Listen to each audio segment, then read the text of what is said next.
Out at the lake today, 13th, I think, of November 2025. And I'm thinking about Nazis and how we have a problem with Nazis.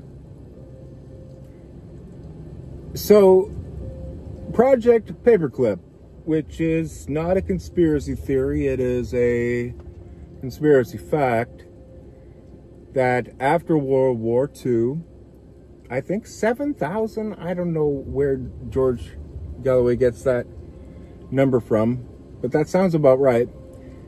7,000 Nazis came over to the United States and Canada, and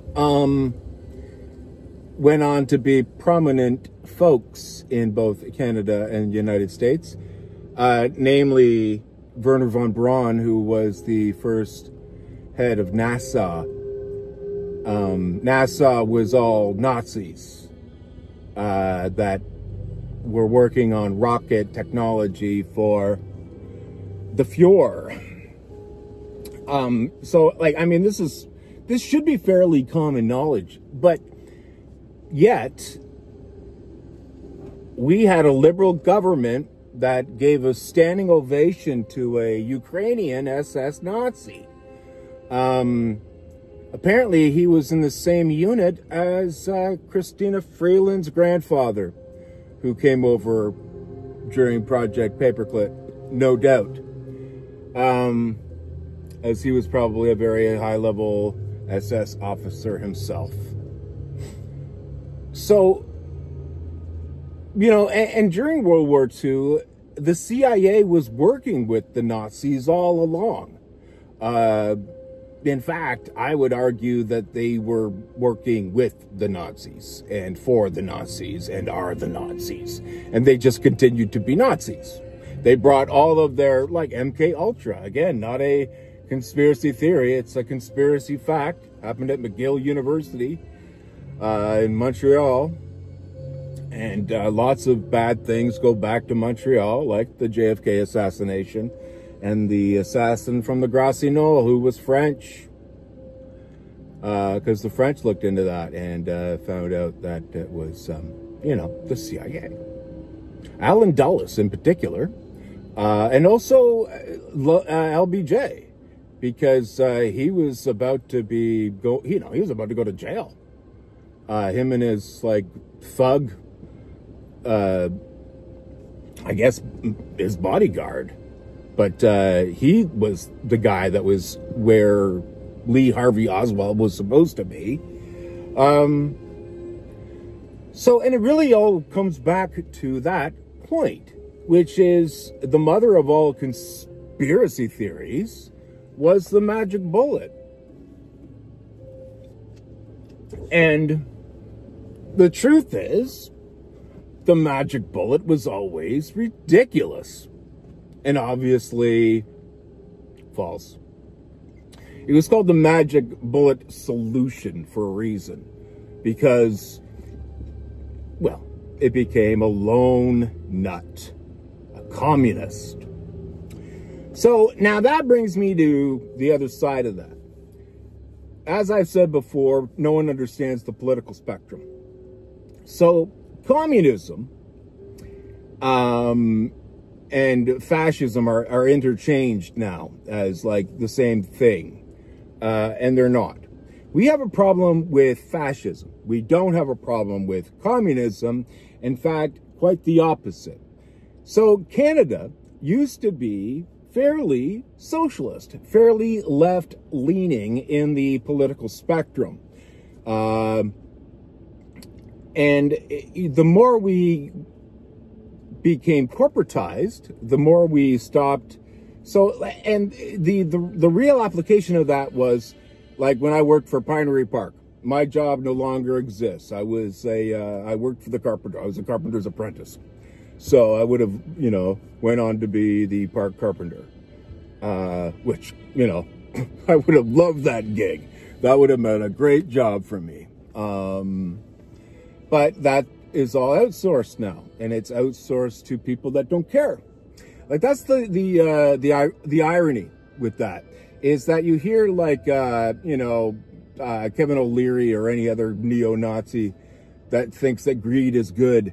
Greed is not good. Greed is a deadly sin for a reason. And the reason it is a deadly sin is because it makes you go crazy, right? So greed is actually a mental illness, which the Western world suffers from and with. Like,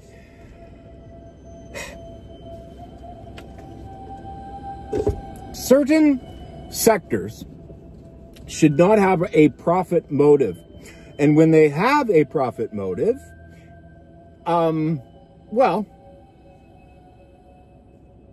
evil ensues. Because, like, look at COVID. COVID was the prime example of, well, if COVID didn't red pill you, I don't know what will. COVID was a flu that was actually manufactured. Again, my best friend who left this world very, very young and weirdly, who worked at Harvard. And he told me in the 90s that he often disagreed with his department head because, well, he was a medical physicist. He wanted to do good works. But at Harvard, you only get funding if what you are making kills people.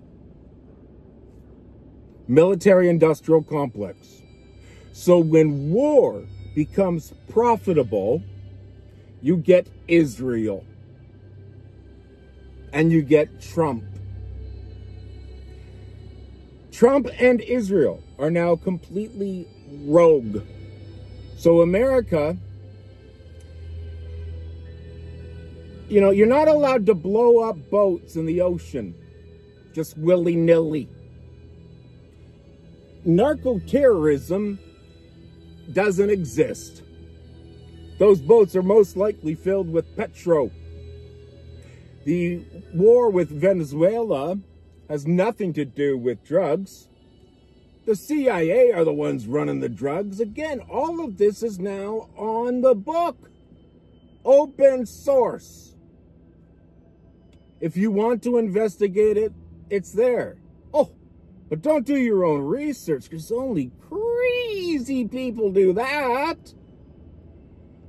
Or, you know, people that are writing books or doing a thesis or a doctorate or a master's. Even university and college are doing some amount of research in their studies.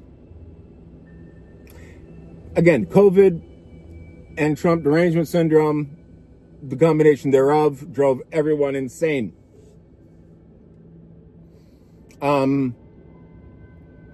And the overreaction to COVID was beyond disastrous. It was murderous and criminally negligent, and will go down in history as the greatest medical fraud of all time. Bill Gates is a criminal. Bill Gates needs to go to jail.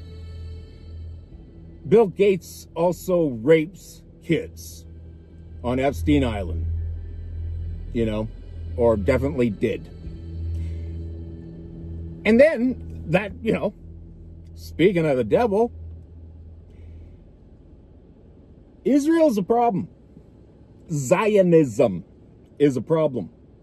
Because Zionism is fascism, is Nazism.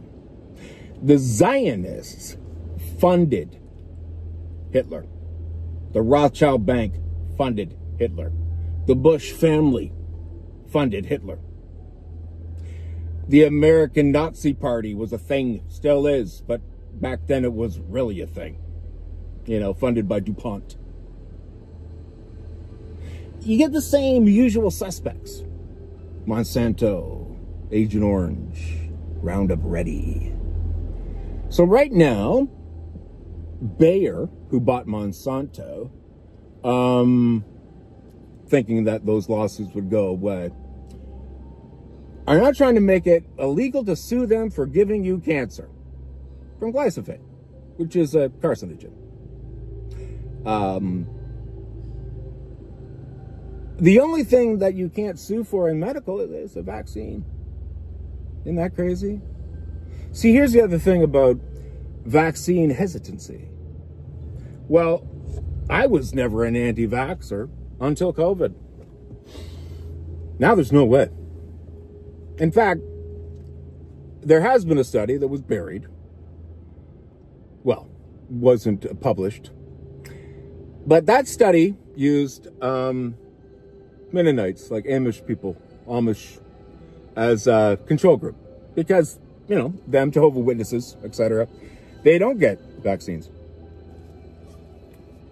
And what was interesting about that study, was that the doctor that did it was actually doing it to try to prove that vaccines were safe and effective.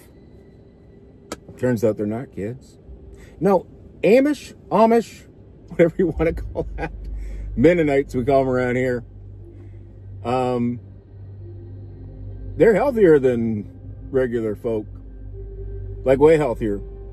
In fact, I think it's 1 in 5 Mennonites have some sort of chronic condition, like type 2 diabetes, which I have, which, like, you know, pretty much everyone has, I guess, like once you're 55 and a dude. But that's something that didn't exist a few years ago, and doesn't exist in Amish people, you know, or to as much of an extent, because 2 out of 3 people have some sort of condition, critical condition, you know, whatever it may be, like, you know, pick your poison there, autism, ADHD, hyperhypos, or whatever you want to call them. So yeah, like, the reality is that we have a problem with Nazis, and that the Nazis are running the asylum, as was proven by Justin Trudeau's incredibly stupid Liberal Party, which Mark Carney is a part of and is also an idiot. Here, I'm going to end it on this, because, you know, right now he's trying to say he's this kind of Green New Hope deal, hopey changey Obama. You know, he's you know, he's Maple MAGA, or whatever. He's like Maple Obama. Thanks, Obama. Anyway, he's an idiot, and he's bankrupting Canada. And the reality is that Canada is in a unique position, and where we are the richest country in the world. Wow, in my humble opinion, we are. But we have more fresh water, we have more resources, we have more of everything. We have more land, except for Russia. Russia has more land than us, which is why Russia isn't interested in invading Europe. Russia's more interested in working with Europe and joining NATO, actually, but they were refused. You know, like, you're uninformed and disinformed and misinformed and malinformed. And this is a problem, because everyone's stupid and has no fucking clue.